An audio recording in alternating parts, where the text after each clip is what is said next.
عند خروجها من المنزل في 4 تشرين الثاني عام 2022 بمدينة السليمانية التابعة للإدارة الفيدرالية لجنوب كردستان والعراق.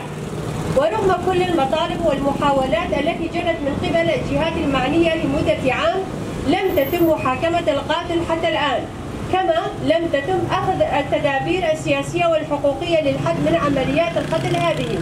ومع العلم أنه لم يمر يوم على قتل ناجيهان أكارسال تم إلقاء القبض على قاتلها أثناء هروبه إلى هولين. وحسب المعلومات التي تم الحصول عليها من قبل وسائل الإعلام أن القاتل الذي يسمى إسماعيل بكر هو مواطن تركي.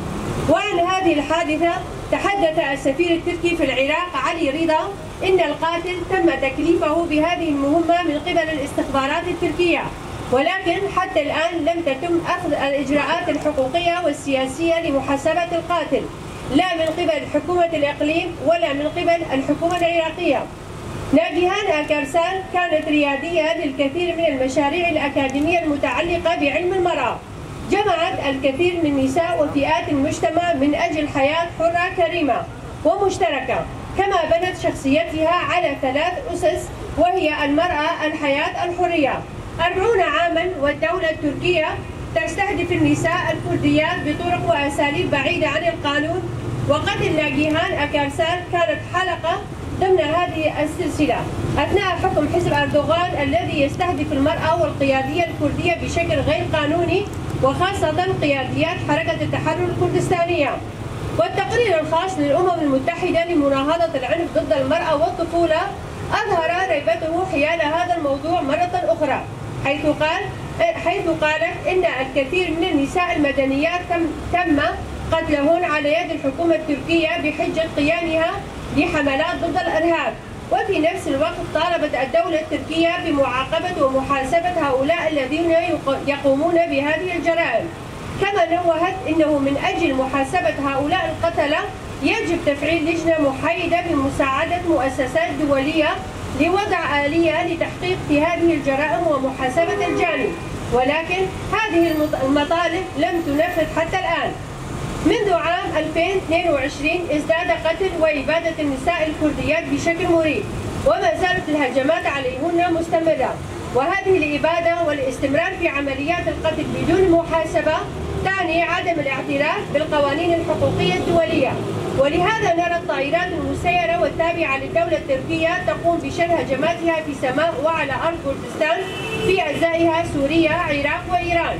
كما أن طائراتها المسيرة استهدفت مناطق روج أبا وشمال شرق سوريا بشكل مكثف خلال عام 2023 ما بين أشهر كانون الأول وحزيران.